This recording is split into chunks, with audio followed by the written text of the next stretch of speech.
Na história inteira da humanidade, bilhões de pessoas nasceram, viveram e morreram. Todas passaram pelo mesmo portal. Todas, exceto duas. Elias foi uma delas. Um homem que caminhou sobre a terra, respirou o mesmo ar que você respira e simplesmente nunca experimentou a morte. O céu se abriu e um carro de fogo desceu para buscá-lo. Mas antes de entender por que Elias subiu vivo, você precisa entender quem ele era. E a resposta não é simples, porque Elias não era um sacerdote de família nobre. Não era escriba treinado nas escolas de Jerusalém. Não tinha linhagem real, nem conexões políticas. O texto bíblico o apresenta de forma abrupta em 1 Reis, capítulo 17. Elias, o tesbita, dos moradores de Gileade. Isso é tudo. Nenhuma genealogia, nenhuma introdução elaborada, nenhum pedigree espiritual.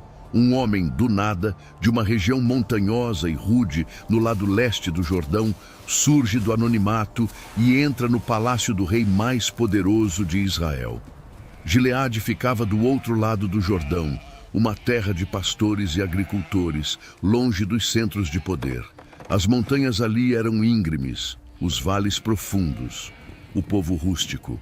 Não era o tipo de lugar que produzia profetas famosos ou líderes religiosos. Era o tipo de lugar que o establishment de Samaria ignorava completamente. E foi exatamente de lá que Deus escolheu tirar seu porta-voz.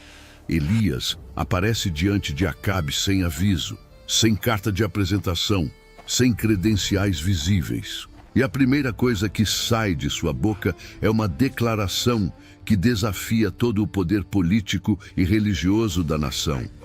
Tão certo como vive o Senhor, Deus de Israel, perante cuja face estou, não haverá orvalho nem chuva nestes anos, senão segundo a minha palavra. Tenta dimensionar a audácia dessa declaração. Acabe governava Israel havia anos. Tinha exército profissional, palácio luxuoso em Samaria, alianças internacionais com nações vizinhas. Era político habilidoso que expandiu fronteiras e construiu cidades. Ao seu lado estava Jezabel, princesa fenícia, filha de Etbaal, rei de Sidom.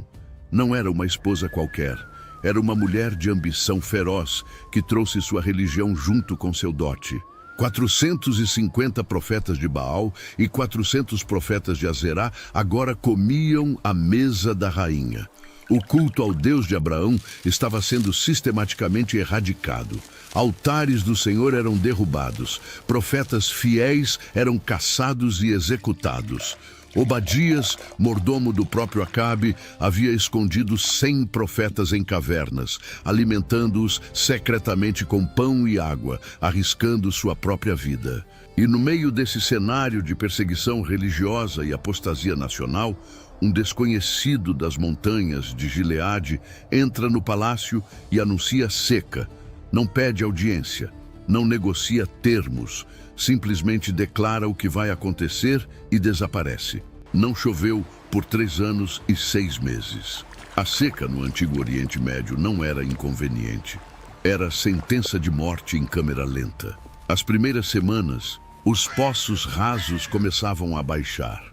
Depois de alguns meses, riachos que nunca haviam secado viravam leitos de pedra e areia.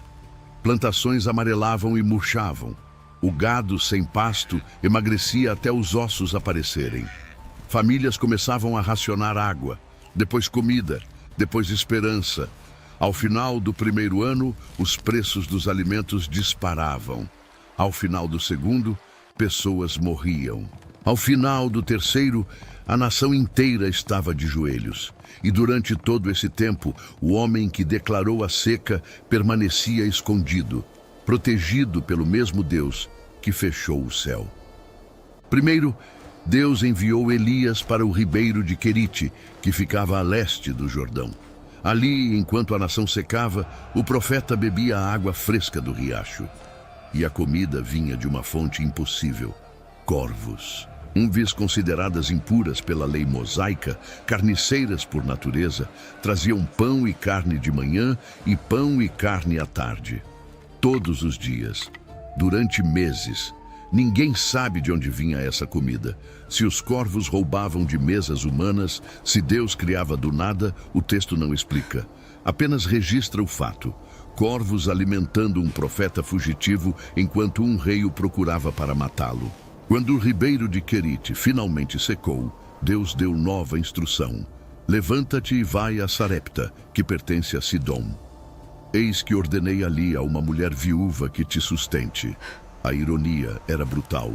Sarepta ficava em território fenício, terra de Jezabel, a própria nação de onde veio a rainha que queria Elias morto. E era lá que Deus mandava seu profeta se esconder. Às vezes, a proteção divina funciona assim. Te esconde no último lugar onde seus inimigos pensariam em procurar. Elias chegou à entrada da cidade e viu uma viúva apanhando gravetos. Pediu água e pão. A resposta dela foi um lamento de desespero. Tão certo como vive o Senhor teu Deus, não tenho nem um bolo. Tenho somente um punhado de farinha numa panela e um pouco de azeite numa botija. Estou apanhando 2 gravetos para fazer uma última refeição para mim e meu filho. Vamos comer e depois morrer. Imagina a cena. Uma mulher esquelética pela fome, um menino de olhos fundos agarrado à sua roupa, alguns gravetos secos nas mãos, e um estrangeiro pedindo o pouco que sobrava. A resposta de Elias parecia cruel. Não temas. Vai e faze conforme a tua palavra. Porém, faze primeiro para mim um bolo pequeno, e depois farás para ti e para teu filho. Fazer primeiro para o estrangeiro quando você está prestes a morrer de fome com seu filho exige um tipo de fé que desafia toda a lógica de sobrevivência. Mas a viúva obedeceu e o milagre começou. A farinha da panela não se acabou e o azeite da botija não faltou, segundo a palavra do Senhor que ele falara por intermédio de Elias. Durante meses, aquela casa sustentou 3 pessoas com suprimento que deveria ter acabado na primeira semana. Todo dia, a viúva abria a panela, esperando encontrar o fundo vazio. Todo dia, encontrava farinha suficiente. Todo dia, destampava a botija, esperando a última gota. Todo dia, encontrava azeite para mais uma refeição. O milagre não era espetacular. Não havia fogo do céu ou mares se abrindo. Era ordinário, repetitivo, silencioso. E exatamente por isso, talvez mais impressionante. Deus sustentando 3 pessoas numa cidade pagã, um dia de cada vez, enquanto a nação escolhida morria de fome por sua própria rebelião. Mas então o menino adoeceu. A doença piorou até que não havia mais fôlego nele. A viúva explodiu contra Elias. Que tenho eu contigo, homem de Deus? Vieste lembrar a minha iniquidade e matar meu filho? A teologia dela era típica da época. Tragédia significava punição. Se o profeta estava na casa, Deus devia estar prestando mais atenção aos pecados dela. Melhor que nunca tivesse aparecido. Elias não discutiu teologia. Pegou o menino morto dos braços dela, subiu ao quarto onde ele mesmo dormia, deitou o corpo na cama. E então fez algo que nunca havia sido registrado antes nas Escrituras. Estendeu-se sobre a criança 3 vezes e clamou ao Senhor. Ó Senhor meu Deus, rogo-te que faças a alma deste menino tornar a entrar nele. O Senhor ouviu. A alma do menino voltou. Ele viveu. Este foi o primeiro registro de ressurreição na Bíblia. Não aconteceu em Jerusalém nem no templo. Aconteceu numa casa pagã em território inimigo, pelas mãos de um profeta fugitivo, para uma viúva que acabara de acusá-lo de matar seu filho. Deus não segue roteiros previsíveis. 3 anos e 6 meses. A seca havia cumprido seu propósito. E então veio a palavra do Senhor a Elias. Vai e apresenta-te a Acabe, porque darei chuva sobre a terra. O reencontro foi tenso. Acabe havia procurado Elias em cada nação e reino ao redor. Fez governantes jurarem que não sabiam onde o profeta estava. E agora, finalmente, ali estava ele. A primeira coisa que saiu da boca do rei foi acusação. És tu o perturbador de Israel? A resposta de Elias foi direta. Eu não tenho perturbado Israel, mas tu e a casa de teu pai, porque deixastes os mandamentos do Senhor e seguistes os Baalins. Agora envia e congrega a mim todo o Israel no Monte Carmelo, como também os 450 profetas de Baal e os 400 profetas de Azerá que comem à mesa de Jezabel. O desafio estava lançado. O Carmelo não foi escolhido por acaso. A cordilheira se ergue dramaticamente sobre o mar Mediterrâneo, visível de longe, em todas as direções. Era considerado território sagrado, tanto para adoradores do Senhor, quanto para devotos de Baal. O confronto aconteceria em terreno neutro, diante de testemunhas de todo Israel. Quando o dia chegou, milhares subiram a montanha. De um lado, 450 profetas de uma religião estatal patrocinada pela rainha, alimentados com recursos do palácio, vestidos com roupas finas, apoiados por toda a estrutura do governo. Do outro, um único homem de Gileade, usando manto de pelos, sem aliados visíveis, sem exército, sem nada além da palavra que Deus havia colocado em sua boca. Elias começou confrontando o povo, não os profetas. Até quando cocheareis entre dois pensamentos? Se o Senhor é Deus, segui-o. Se Baal é Deus, segui-o. O povo não respondeu palavra. Estavam paralisados entre duas lealdades, querendo agradar a Deus e ao rei ao mesmo tempo, tentando manter um pé em cada religião. Elias não tolerava essa ambiguidade. As regras do desafio eram simples. 2 novilhos, 2 altares, lenha preparada, nenhum fogo humano. Cada lado invocaria seu Deus. O que respondesse com fogo do céu seria reconhecido como verdadeiro. O povo concordou. Era justo. Os profetas de Baal começaram de manhã, prepararam o altar, cortaram o novilho, arrumaram a lenha e começaram a invocar: ó Baal, responde-nos. As vozes ecoavam pela montanha, saltavam ao redor do altar numa dança ritual que durou horas.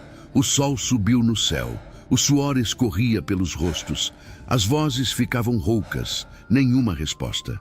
Ao meio-dia, Elias começou a zombar. Clamai em altas vozes, porque ele é Deus. Pode ser que esteja meditando, ou tenha ido a alguma parte, ou esteja de viagem. Talvez esteja dormindo e despertará. A zombaria era calculada. Cada sugestão expunha a impotência de um ídolo que supostamente controlava tempestades e fertilidade. Se Baal era real, por que não podia responder? Se era poderoso, por que precisava ser acordado? Os profetas intensificaram o ritual. Segundo o seu costume, cortavam-se com facas e lancetas até derramarem sangue sobre si. Era prática comum nos cultos de fertilidade. Oferecer sangue próprio para despertar a atenção divina. Continuaram gritando até a hora do sacrifício da tarde, passando do meio-dia, cerca de 9 horas de invocação frenética. 9 horas de dança, gritos, automutilação. E o resultado foi o mesmo do início. Nenhuma voz, nem quem satisfizesse, nem quem atendesse. Então Elias chamou o povo para perto. Chegai-vos a mim. Todos se aproximaram. O profeta começou reparando o altar do Senhor que estava em ruínas. Não construiu altar novo, restaurou o antigo. Usou 12 pedras, segundo o número das tribos dos filhos de Jacó. Israel estava dividido politicamente em 2 reinos, mas espiritualmente diante de Deus continuava sendo uma nação com 12 tribos. As pedras eram declaração de unidade. Fez uma vala ao redor do altar, grande o suficiente para conter 2 medidas de sementes. Arrumou a lenha, despedaçou o novilho, colocou sobre o altar. E então fez algo que ninguém esperava. Enchei 4 cântaros de água e derramai sobre o holocausto e sobre a lenha. A ordem foi cumprida. Fazei-o segunda vez. Fizeram segunda vez. Fazei-o terceira vez. Fizeram terceira vez. 12 cântaros de água no total. A água escorreu ao redor do altar e encheu a vala até transbordar. A lenha estava encharcada, a carne do novilho pingava. Qualquer possibilidade de truque ou fogo escondido foi eliminada publicamente. Num país devastado por 3 anos de seca, onde a água era mais preciosa que prata, Elias desperdiçou 12 cântaros para tornar o milagre impossível de contestar. Se Deus respondesse agora, ninguém poderia dizer que foi coincidência. A oração de Elias durou menos de 30 segundos. Sem gritos, sem danças, sem automutilação. Apenas palavras diretas. Senhor, Deus de Abraão, de Isaque e de Israel, fique hoje conhecido que Tu és Deus em Israel e que eu sou Teu servo, e que conforme a Tua palavra fiz todas estas coisas. Responde-me, Senhor, responde-me, para que este povo saiba que Tu, Senhor, és Deus e que Tu fizeste voltar o coração deles. O fogo caiu, não foi uma faísca crescente. Não foi chama gradual que precisava de combustível. Fogo do céu desceu e consumiu o holocausto, a lenha, as pedras, o pó, e lambeu a água que estava na vala. Tudo desapareceu. Pedras viraram cinza. Água evaporou instantaneamente. O altar inteiro foi consumido como se nunca tivesse existido. O povo viu e caiu com o rosto em terra. O Senhor é Deus. O Senhor é Deus. A confissão ecoou pela montanha. 3 anos de seca, 9 horas assistindo profetas de Baal falharem, 30 segundos de oração e fogo do céu respondendo de forma incontestável. A dúvida não tinha mais onde se esconder. Elias deu ordem imediata. Prendei os profetas de Baal, que nenhum deles escape. 450 homens foram levados ao ribeiro de Quizon, no vale abaixo do Carmelo. Ali, Elias os matou. Foi execução em massa, brutal pela perspectiva moderna. Mas pela lei mosaica, profetas falsos que desviavam Israel para outros deuses mereciam morte. Elias estava cumprindo o que a lei ordenava, e os reis haviam negligenciado. Depois da execução, Elias subiu ao cume do Carmelo, encurvou-se por terra, pôs o rosto entre os joelhos e disse ao seu moço: sobe e olha para o lado do mar. O moço subiu, olhou, voltou. Não há nada. Elias mandou voltar 7 vezes. Na 7ª vez, a resposta mudou. Eis que se levanta do mar uma pequena nuvem como a mão de um homem. Era suficiente. Elias mandou avisar Acabe para descer rapidamente antes que a chuva o detivesse. E enquanto Acabe preparava seu carro, algo extraordinário aconteceu. A mão do Senhor veio sobre Elias. Ele cingiu os lombos e correu diante de Acabe até a entrada de Jezreel. Jezreel ficava a aproximadamente 30 quilômetros do Carmelo. Elias correu essa distância na frente de cavalos reais. Um homem de idade avançada, após um dia de confronto intenso, superou a velocidade de uma carruagem puxada por cavalos treinados. A força não era dele, era dom temporário para propósito específico. Deus capacita quando Deus envia. Mas o que aconteceu nas horas seguintes revela que Elias não era super-humano. Acabe contou a Jezabel tudo o que Elias havia feito e como matara todos os profetas à espada.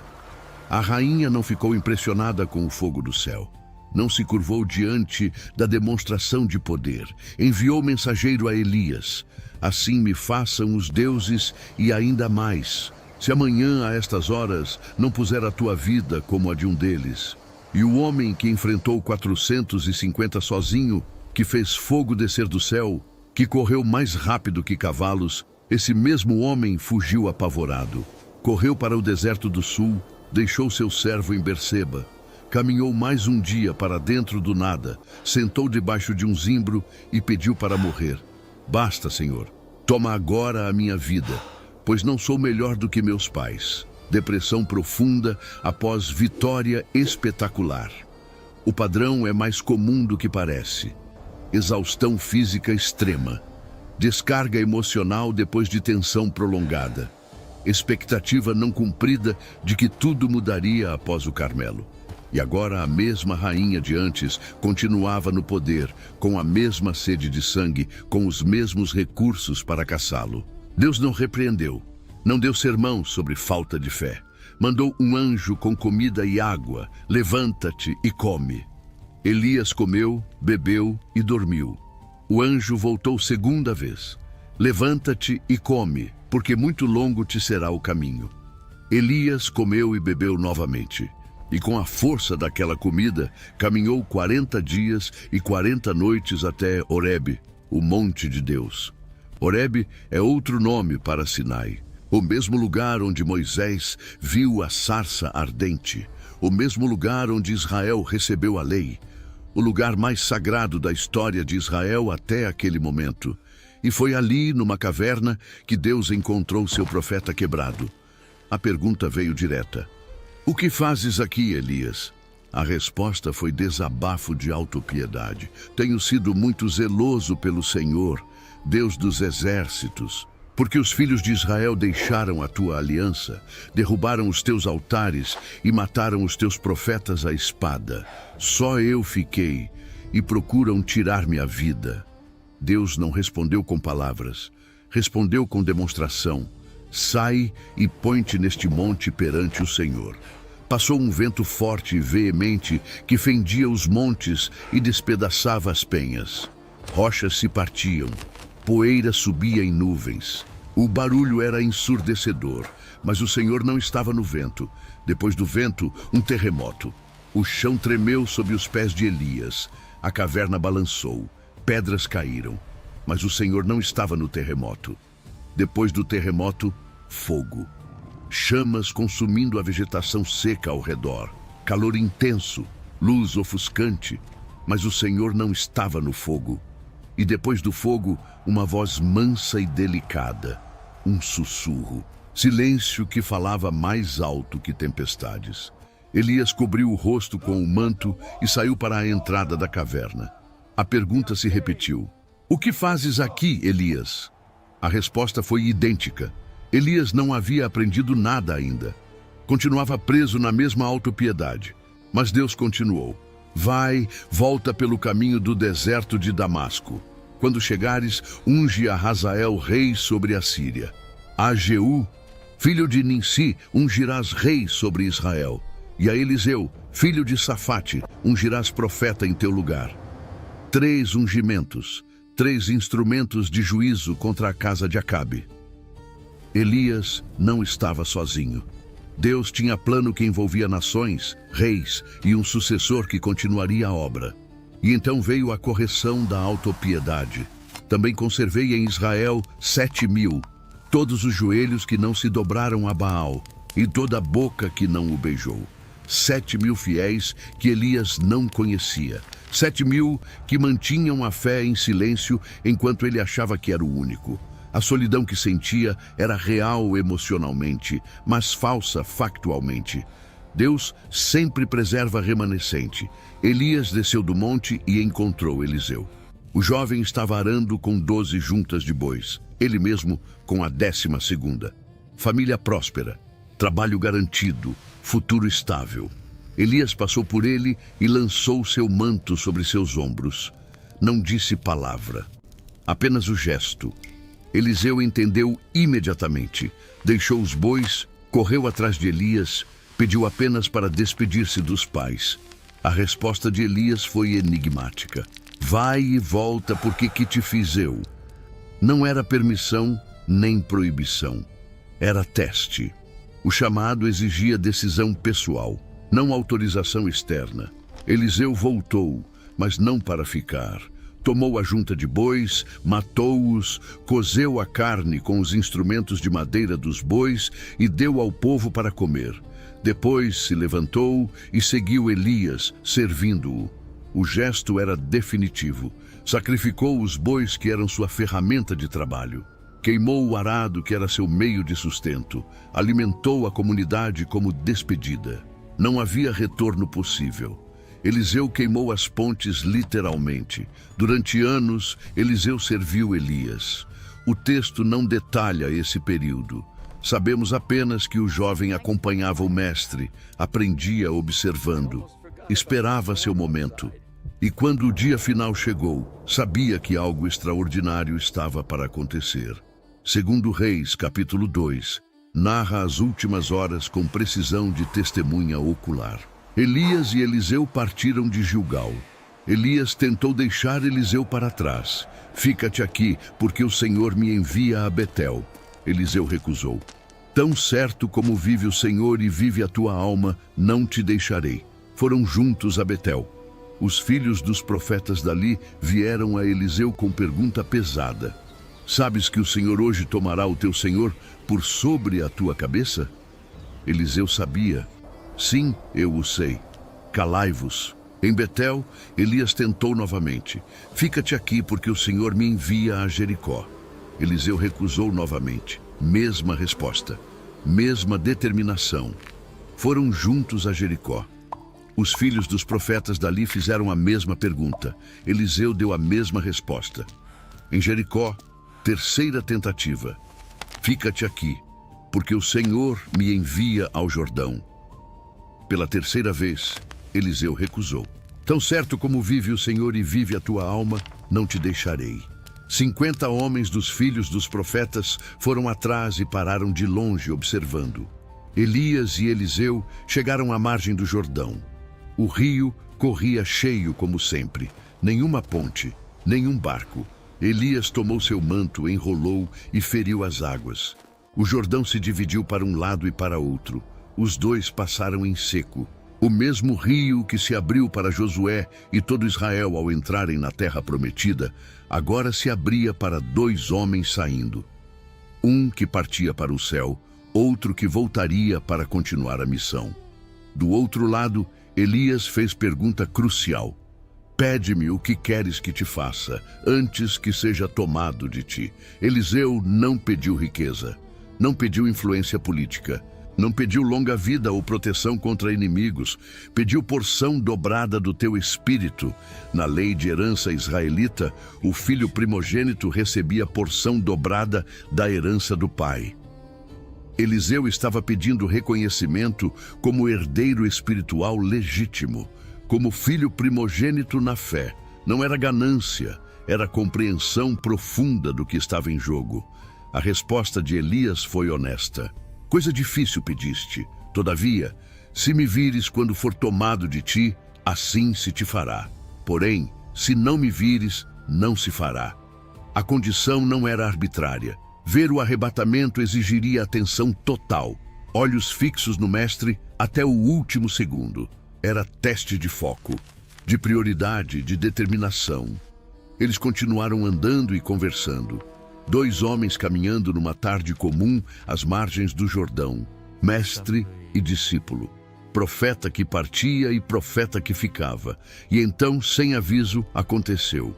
Um carro de fogo com cavalos de fogo apareceu e os separou um do outro. Elias subiu ao céu num redemoinho.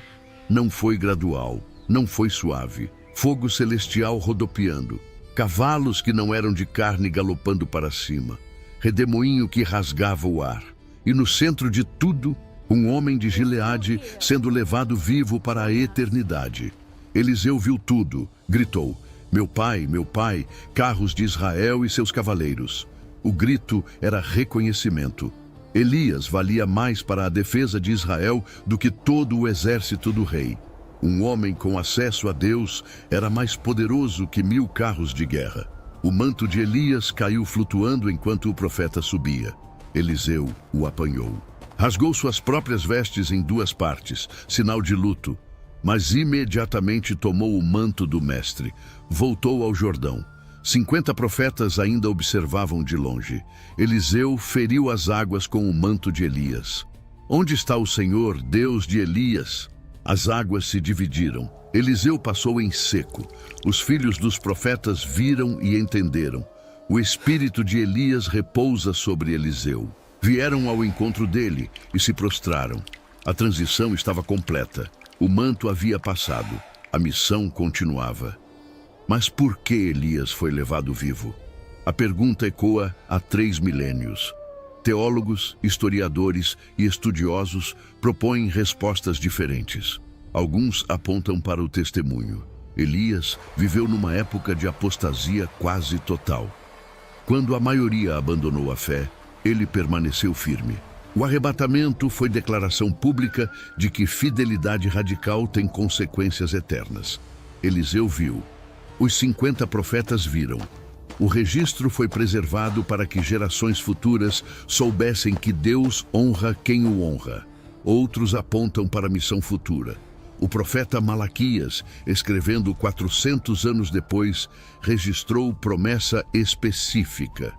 Eis que eu vos enviarei o profeta Elias, antes que venha o grande e terrível dia do Senhor. Ele converterá o coração dos pais aos filhos e o coração dos filhos aos pais. A tradição judaica leva isso literalmente. Elias voltará. Em cada celebração de Páscoa, uma cadeira permanece vazia. Uma taça de vinho fica cheia. A porta é aberta simbolicamente. Talvez esta seja a noite em que Elias retorna. A tradição cristã vê em João Batista cumprimento da profecia.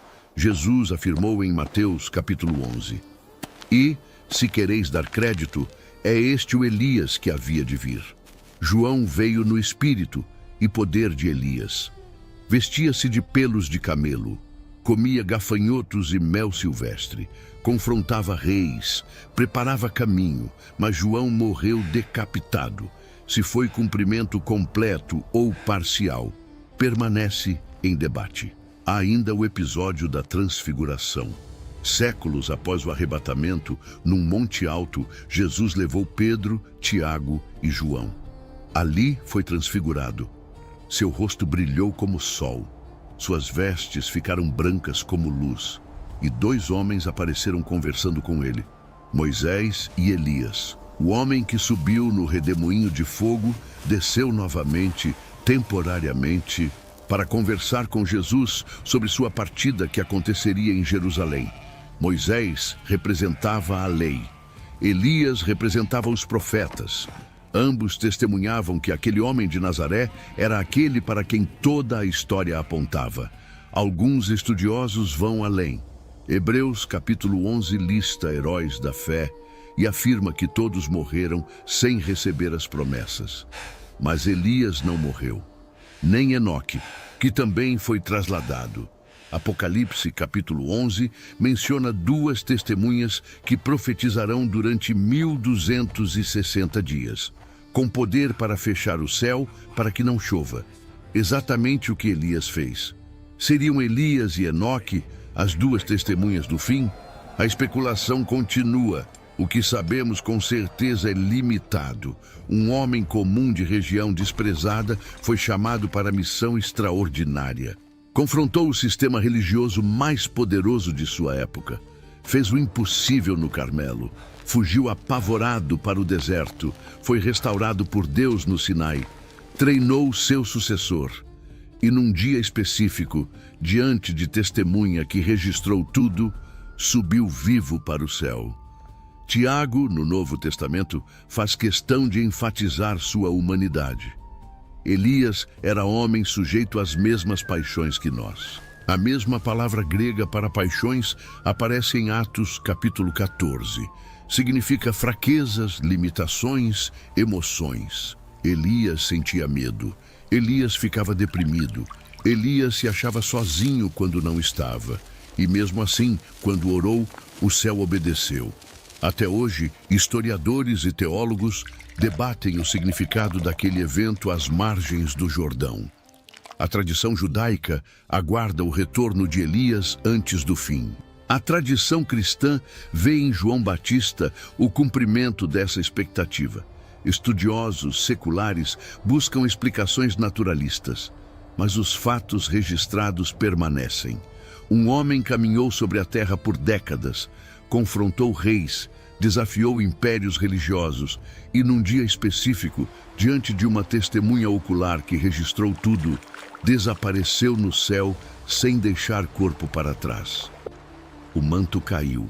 O profeta subiu. E 3.000 anos depois, seu nome ainda é pronunciado em mesas de Páscoa ao redor do mundo, com uma cadeira vazia reservada para ele. Algumas histórias não terminam, apenas aguardam.